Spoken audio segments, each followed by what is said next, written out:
Hello and welcome to the extra episode of my trophy guide for Resident Evil 4 Remake. This video is not required to go through the guide. It simply serves as a section where I can share some information about the run to keep each episode as short and packed with content as possible. Ignoring some details and discussing them here will make that a lot easier. But of course you can always use the comment section of the respective episode. I generally answer questions within the day. First, I will give some general information about this game. It is very different from other games I have made guides for, since difficulty settings actually play an important role. The fastest possible way to platinum would be an 8 or even 9 out of 10. My route takes this down to a 3 out of 10, maybe a 4 if you have never played shooters before. I will go much more in depth on how I structured my run and why, so I will leave it at that for now. When it comes to grinding, I rate this game as a 2 out of 10. There is no actual grinding, but you might need 2 or 3 attempts to get to the required rank on some of the mercenary runs. They are really not a big problem though. Missable trophies are a concept that don't really apply to this game.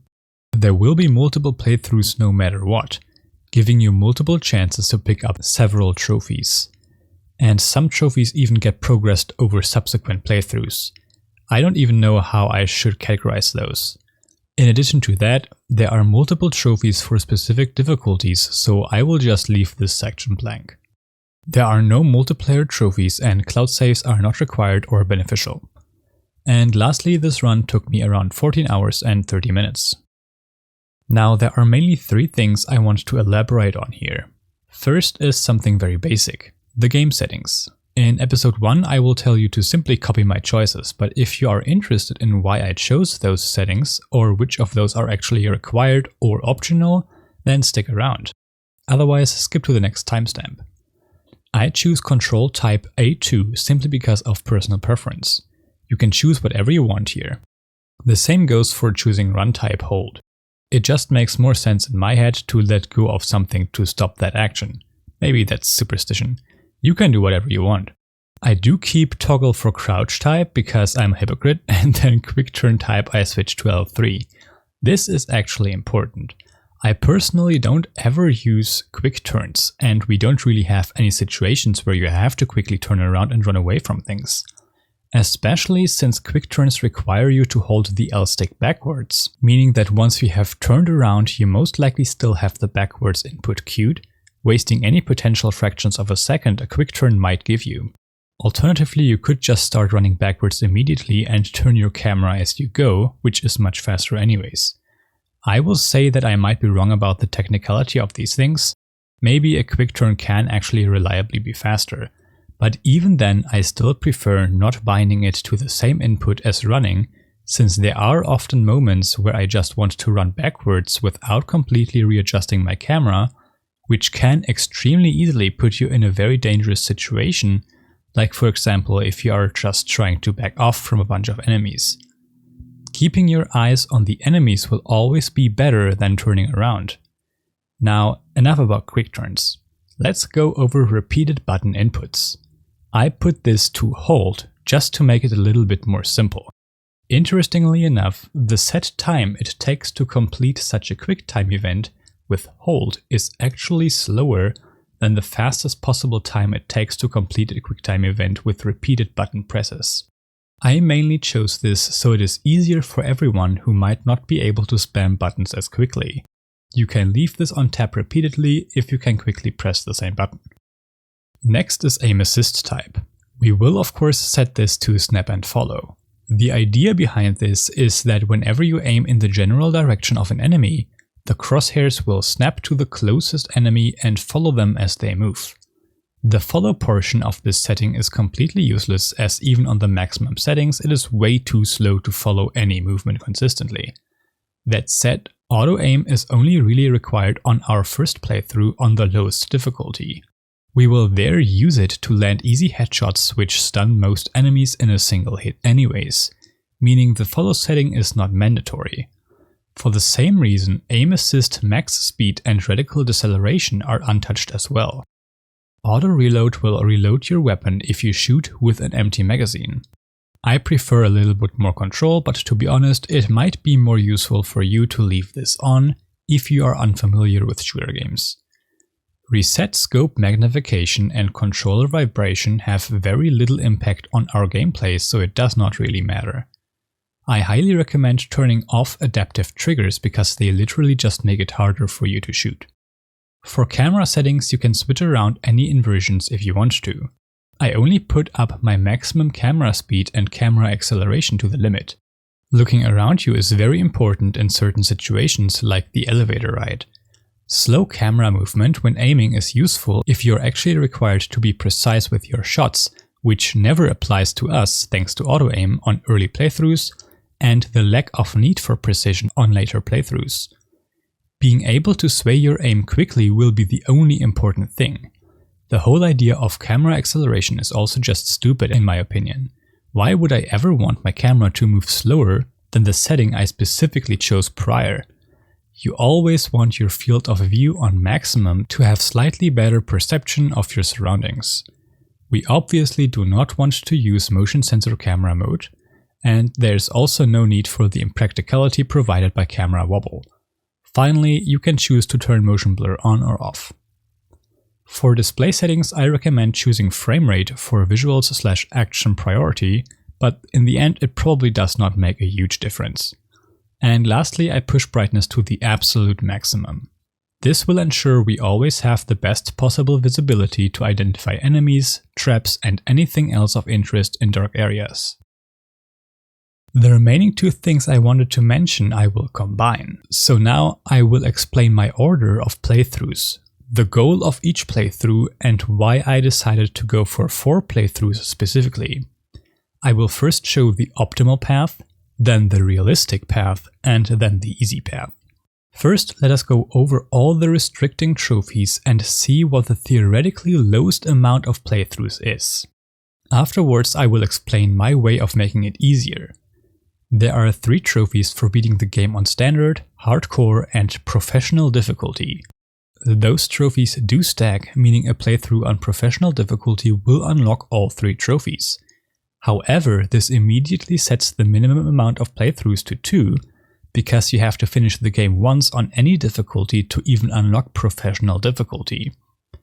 Next, there are 2 trophies for getting an S+ rank on standard and for getting an S+ rank on hardcore. Getting an S+ rank on hardcore does not unlock the trophy for getting an S+ rank on standard. However, getting an S+ rank on professional does unlock both of these trophies. So now we have any first playthrough and a professional S+ second playthrough. Getting an S+ rank on professional requires us to beat a new game on professional under 5 hours and 30 minutes and with 15 or less manual saves while autosaves are disabled. Next, there are 3 trophies for picking up all treasures within the 3 sections of the game: the village, the castle, and the island within a single playthrough. This can be done on either playthrough.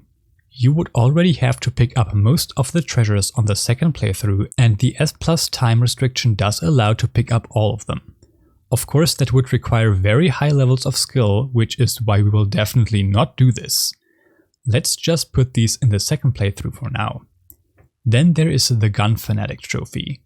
This requires us to have every weapon in the game in our inventory at any point. This changes our amount of playthroughs.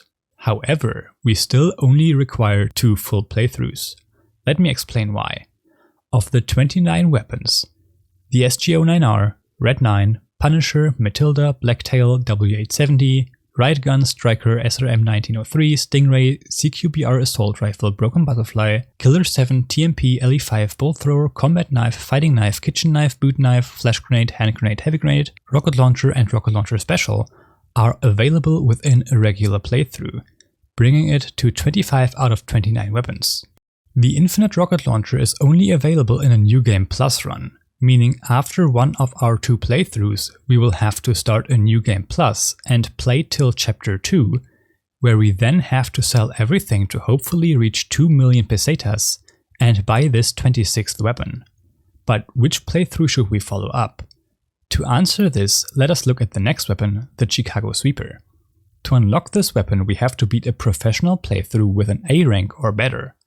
This means we can only obtain it after our second playthrough, requiring the NG Plus run after our second playthrough. Next is the hand cannon, which further complicates things. There are two ways to pick this up. The easy way to pick this up is by getting an S rank on all 3 maps in the mercenary mode.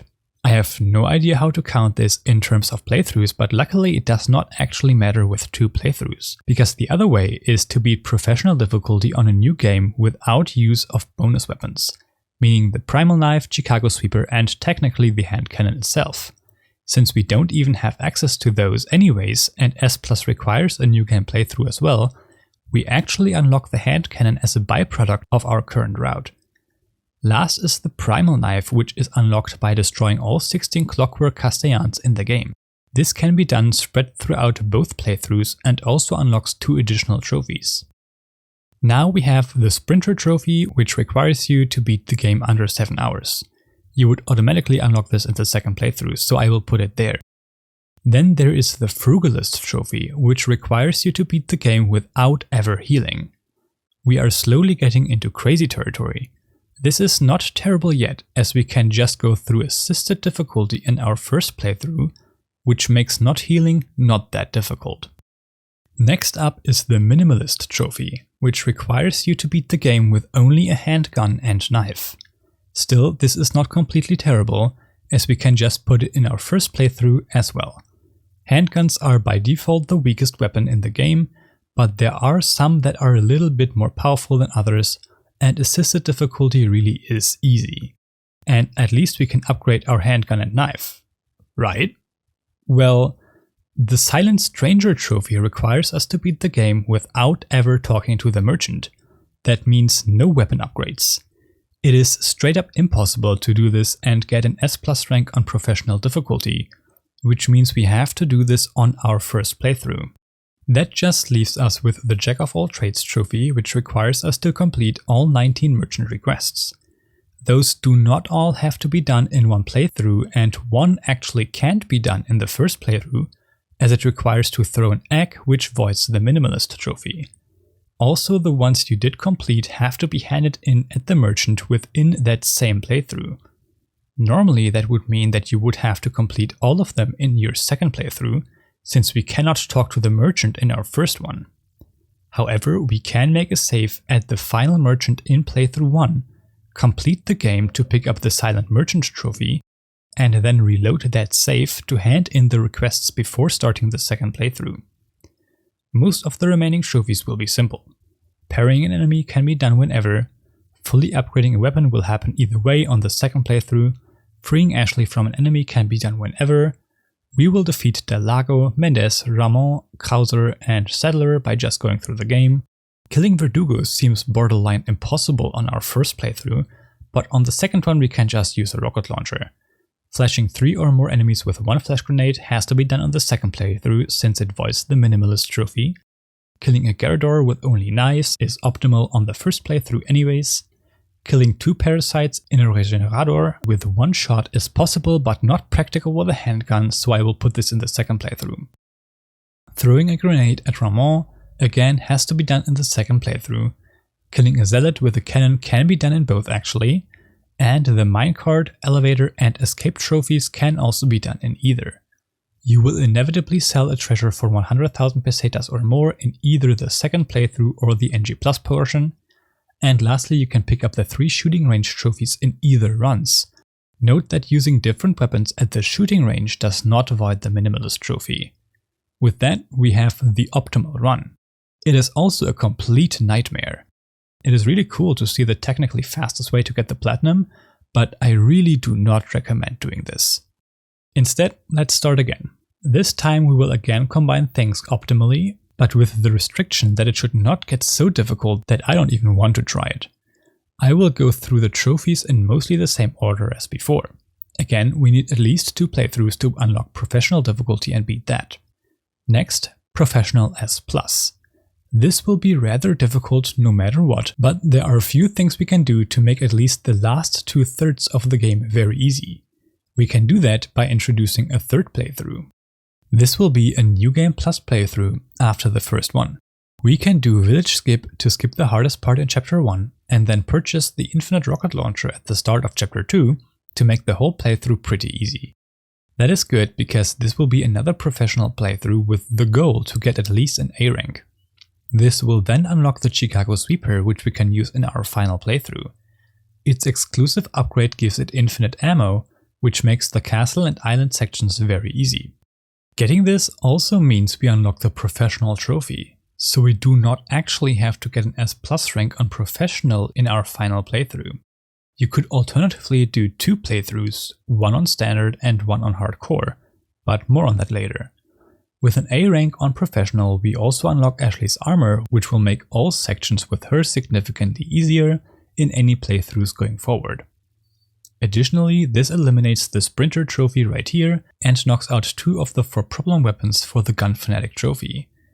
This also lets us place the 3 treasure trophies in the first playthrough, since we will need all the money we can get to purchase the Infinite Rocket Launcher in our second playthrough. Now for the remaining 2 weapons. We no longer pick up the hand cannon by default, and doing a new game on Professional without using bonus weapons is not what I would call easy. So we will go the Mercenaries route, since that is much faster and much easier. Last is the Primal Knife. You can again get this, and with that the 2 Clockwork Castellan trophies whenever you want. Now the only remaining trophy that is an issue here is the Silent Merchant trophy. We cannot pick this up on the second playthrough since we have to buy the Infinite Rocket Launcher. We cannot pick this up on the third playthrough since there is no way I am going through Professional S+ without upgrading weapons and without rocket launchers. And I really don't like the idea of doing a first playthrough with this. I want the first playthrough to be simple. Doing a no merchant run right away would probably not be very difficult on assisted difficulty, but it would be a nightmare to route and it would take a lot of precise weapon and ammo management from you who would have to follow along. And since this is about optimizing it to a more achievable run, I will introduce a 4th playthrough, which will actually be the new 3rd playthrough. Its only real purpose is to breeze through with the Infinite Rocket Launcher on assisted difficulty. But having this extra playthrough also gives us more breathing room for some other trophies, like the Frugalist trophy. Not healing will be very tough on the 2nd and 4th playthrough, and again I would like to keep it simple for the first playthrough, so I will put this on the 3rd playthrough as well. The last big topic is the Minimalist trophy. This cannot go in the 2nd or 4th playthrough since doing it on Professional difficulty will be very difficult. That leaves us with 2 options. We can fully upgrade the strongest handgun and knife at the end of the 2nd playthrough and then go through the 3rd playthrough using those instead of the Infinite Rocket Launcher. Or we keep the Infinite Rocket Launcher for the 3rd playthrough and do handgun and knife only in our first playthrough. The first option might seem good at first, since that lets us use whatever we want on the first playthrough and breeze through the 3rd playthrough with a fully upgraded Red 9 or Black Tail and an unbreakable Primal Knife. However, that 3rd playthrough would still be much slower than one with an Infinite Rocket Launcher and will inevitably make the no healing restriction more difficult as well. Also, as I said earlier, I would like the first playthrough to be as simple as possible, and only having to think about your handgun ammo will just make the routing, management and execution much simpler for you and me. Lastly, the Jack of all trades trophy can be completed whenever throughout all the playthroughs. And here is how the remaining trophies will be ordered. So this is the realistic version. To turn it into the easy version, we only have to do one adjustment. You can split the final Professional S+ playthrough into a standard S+ playthrough and a hardcore S+ playthrough. I will be showing the Professional S+ version just so I don't have 2 runs that are basically the same. That would be kind of boring. And it also shows you how to easily get an S+ rank on Professional, which will be of course faster. But if you do not feel comfortable following that, you can use literally the same strategies on your standard and hardcore playthroughs. There will of course be a few differences. Mainly your inventory will fill up faster because you use less ammo to kill things, and also you will not be able to upgrade weapons past level 3 unless you are on Professional. But of course enemies will also have less health. Now the final topic I want to mention is that of the shooting range on our realistic route. Completing games at the shooting range will reward you with silver and gold tokens. You can use those tokens at the slot machine to get randomized charms. They have varying effects and you can attach up to 3 at a time to your case to activate their effects. I will put all possible charms on screen right now. Some of these effects would be extremely valuable on your professional S+ playthrough. Good charms would be Striker and Cute Bear, and the best charms would be Zealot with Shield and Soldier with Dynamite. Everything else seems nice but won't actually make the run easier, since things like money and any ammo except shotgun shells and attachable mines are easily managed. Sadly, the charms are completely random. That means that I did not use any charms for any playthrough and just completed the shooting ranges in the first playthrough. You can, however, complete the first 3 games in Chapter 3 on your professional S+ run to get at least a few charms. Note that you cannot save and then reload to reset for a chance to get different charms. You can, however, save and reload and then change up the amount of silver and gold tokens to get different charms. That sums up all I wanted to say before we get into the game. Following is a little showcase of all the trophies. With that, I hope that I could clear up a few things and that you enjoyed the run. I will see you then.